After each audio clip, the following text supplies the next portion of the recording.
नमस्कार, मी प्रणिता बोरसे. आपण पाहत आहात जय महाराष्ट्र. बुलेटिनच्या सुरुवातीला महत्त्वाची बातमी. छत्रपती शिवाजी महाराज पाटीदार समाजाचे होते. केंद्रीय मंत्री CR पाटील यांनी हे विधान केले आणि त्यांच्या या विधानानं आता नवा वाद उफाळण्याची शक्यता आहे. सुरतमधील पाटीदार समाजाच्या कार्यक्रमात त्यांनी हे विधान केलं.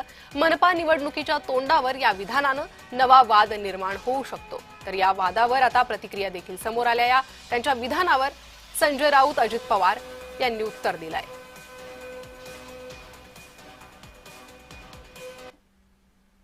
મને કહેતા આનંદ થાય છે કે શિવાજી મહારાજ, છત્રપતિ શિવાજી મહારાજ પણ પાટીદાર હતા અને એમને પણ એક હિન્દુ સ્વરાજ્યની સ્થાપના કરવા માટેનો પૂરતો પ્રયત્ન સફળતાપૂર્વક કર્યો હતો. तर छत्रपती शिवाजी महाराजांना गुजराती करण्याचे प्रयत्न सुरू आहे. सुरत लुटली म्हणून तुम्ही सूड घेऊ नका. CR पाटलांच्या भाषणावर संजय राऊतांनी ही टीका केली आहे. सुरत लुटली म्हणून तुम्ही आता सूड घेऊ नका असं राऊतांनी म्हटलंय. छत्रपती शिवाजी महाराजांना गुजराती करण्याचा प्रयत्न केला. मी CR पाटलांचं भाषण ते ऐकले गुजराती. छत्रपती शिवाजी महाराज हिंदवी स्वराज्याचे, मराठा साम्राज्याचे सेनापती राजे. छत्रपती शिवाजी महाराजांनी सुरत लुटली, याचा सूड तुम्ही घेऊ नका अशा. महाराष्ट्रात जसा मराठा समाज आहे तसंच गुजरातमध्ये पाटीदार किंवा इतर राज्यांमध्ये तो जो शेतकरी आहे, जो शेती करतो, जो खरा कुणबी आहे आणि या सगळ्या समाजाचं नेतृत्व शिवाजी महाराजांनी केलं होतं. शेतकऱ्यांच्या भाजीच्या देठाचं सुद्धा संरक्षण ज्या राजांनी केलं होतं त्या राजाला आपलं म्हणत असताना विनाकारण वारंवार सत्तेमध्ये असणारी माणसं चुकीच्या पद्धतीनं वक्तव्य करतात. आणि याच संदर्भात संवाद साधण्यासाठी आपल्यासोबत संभाजी ब्रिगेडचे संतोष शिंदेजी हे जोडले गेले आहे. संतोष शिंदेजी, जय महाराष्ट्रमध्ये आपलं स्वागत. CR पाटलांचं हे वक्तव्य शिवाजी महाराजांसंदर्भातलं कसं पाहतात या वक्तव्याकडे? खरं तर छत्रपती शिवाजी महाराज हे रयतेचे राजे आहेत. छत्रपती शिवाजी महाराज हे कुठल्या एका समाजापुरतं मर्यादित करणं योग्य नाही. परंतु शिवाजी महाराजांचा जो राज्यकारभार आहे तो नुसता महाराष्ट्र नव्हे तर देशभर आहे आणि शिवाजी महाराजांना जगानं स्वीकारलंय. परंतु सत्ताधारी भाजपचे काही तथाकथित मंडळी शिवाजी महाराजांचा पूर्ण इतिहास वाचत नाही, त्यांना इतिहास माहिती नाही. शिवाजी महाराजांना आपल्या समाजाचं म्हणणं म्हणजे शिवाजी महाराजांना संकुचित करण्यासारखं आहे. एकदा CR पाटलांनी महाराष्ट्रात यावं, भोसले घराणं पाहावं किंवा महाराष्ट्राचा इतिहास पाहावा, गडकोट किल्ले पाहावेत आणि तसं काय वैभव गुजरातला आहे का ते बघावं. मुळात CR पाटील काय म्हणतात हा इतिहास नाही, परंतु केंद्र सरकार मधली माणसं, भाजपमधली माणसं वारंवार चुकीच्या पद्धतीनं वक्तव्य करतात. शिवाजी महाराज जर तुम्हाला खरंच आपले वाटत असतील किंवा आपल्या विचारांचे वाटत असतील तर त्यांच्या विचारानं राज्यकारभार होतो का? ना गुजरातमध्ये होतो ना देशामध्ये होतो. तर हे विनाकारण काहीतरी चुकीचं बोलून चुकीचा इतिहास प्लांट करण्याचा हा सगळा प्रकार आहे.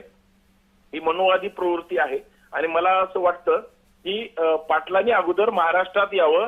19 फेब्रुवारी जी शिवजयंती आहे ती गुजरातमध्ये साजरी करावी, देशात साजरी करावी आणि मग शिवाजी महाराज आपले म्हणावेत. अशा बेताल वक्तव्याचा संभाजी ब्रिगेडच्या वतीनं मी तीव्र शब्दात CR पाटलांच्या वक्तव्याचा निषेध करतो. जी संतोषजी, आपण जर पाहिलं तर याआधीही छत्रपती शिवाजी महाराज यांच्यावरून अनेक वादग्रस्त विधानं झालेली आहे. खरं तर कोणतेही पुरावे नसताना आणि कुठल्याही प्रकारचा त्याला आधार नसताना अशा प्रकारची सर्रास वक्तव्ये केली जातात. एकानंतर एक अशी वक्तव्य समोर येतात, त्यानंतर वाद होतो आणि त्यानंतर तो वाद शांत होतो आणि पुन्हा एकदा परत तीच वक्तव्य समोर येतात. अशात कुठेतरी छत्रपती शिवाजी महाराजांच्या एका व्यापक दृष्टिकोनाला यामुळे धक्का बसतोय आणि तो दृष्टिकोन या वादग्रस्त वक्तव्यांच्या मागे झाकला जातोय असं वाटत नाही का? मुळात स्वराज्याचे निर्माते छत्रपती शिवाजी महाराज आहेत. शिवाजी महाराज इतके मोठे आहेत. शिवाजी महाराजांसोबत जर कुणाची तुलना करायची असेल तर ती फक्त छत्रपती शिवाजी महाराजांचीच होऊ शकते. मात्र ही जी अशी मंडळी आहेत, मध्ये काही दिवसापूर्वी आपण म्हणालात तसं शिवाजी महाराजांसोबत याच लोकांना म्हणजे सत्ताधारी भाजपच्या लोकांनी मोदी साहेबांची पण तुलना केली होती. म्हणजे वारंवार महाराजांचं महान कर्तृत्व यांना कमी लेखण्याचं काम करण्याचाही प्रयत्न करतात. आणि एक गोष्ट लक्षात घेतली पाहिजे, गुजरातमधून ह्या सगळ्या गोष्टी का होतात, तर छत्रपती शिवाजी महाराजांनी रयतेसाठी स्वराज्यासाठी जी सुरत लुटलेली होती, कदाचित त्याची सल त्यांच्या मनात असावी, परंतु त्यांनी शिवाजी महाराजांना आपलं म्हणणं याच्यात वावगं नाही, पण ते आमच्याच समाजाचे होते असं म्हणणं याच्यावर आक्षेपार्ह आहे. मुळात शिवाजी महाराज यांनी कितीही ठरवलं संकुचित करण्याचा प्रयत्न केला, सूर्य कधी कुणाच्या बापाला झाकता येणार नाही, तसं शिवाजी महाराजांचं महान कर्तृत्व आहे. यांनी कितीही तुलना केली, काहीही करण्याचा प्रयत्न केला, तरी शिवाजी महाराज लोकांच्या हृदयात आहेत, मनात आहेत. खरा इतिहास जोपर्यंत चांगल्या पद्धतीनं महाराष्ट्रासमोर, देशासमोर, जगासमोर येणार नाही, तोपर्यंत अशी ही निष्फळ बडबड चालत राहणार. संतोषजी, मात्र ऐन निवडणुकीच्या तोंडावर जिथे निवडणुका सुरू आहे महाराष्ट्रात, अशा वेळी अशी वक्तव्य समोर येणं कुठेतरी राजकीय हेतूनच असे काहीतरी वक्तव्य केले जातात असं वाटत नाही का? मुळात राजकारणामध्ये शिवाजी महाराजांच्या नावाचा वापर करायचा आणि पोळी भाजायची हे वेगळं नाही. छत्रपतींचा आशीर्वाद, चला देऊ मोदींना साथ म्हणणारे आज कुठल्या बिळात लपून बसले. शिवाजी महाराजांचं आंतरराष्ट्रीय शिवस्मारक मुंबईमध्ये होणार होतं. याच CR पाटलांच्या नेत्यांनी प्रधानमंत्री नरेंद्र मोदी साहेबांनी दोनदा जलपूजन केलं, 2 मोठे कार्यक्रम झाले. काय झालं त्याचं? अजून शिवस्मारक नाही. याचा अर्थ राजकारणासाठी शिवाजी महाराजांचा वापर करायचा, मतासाठी वापर करायचा, परंतु त्यांच्या विचारांनी काम करायचं नाही, विचारांच्या विरोधात काम करायचं, अशी ही मंडळी आहे. आणि आपली लोक भावनिक आहेत. शिवाजी महाराजांचं नाव घेतलं की माणसं आपली वाटतात, आपलीशी वाटतात, म्हणून संतोषजी, त्यामुळेच कुठेतरी वारंवार शिवाजी महाराजांचा नावाचा असा उल्लेख होतो आणि वादग्रस्त वक्तव्य केली जातात. हे थांबेल कधी, हा आता प्रश्न आहे. धन्यवाद तुम्ही दिलेल्या या सविस्तर प्रतिक्रियेसाठी.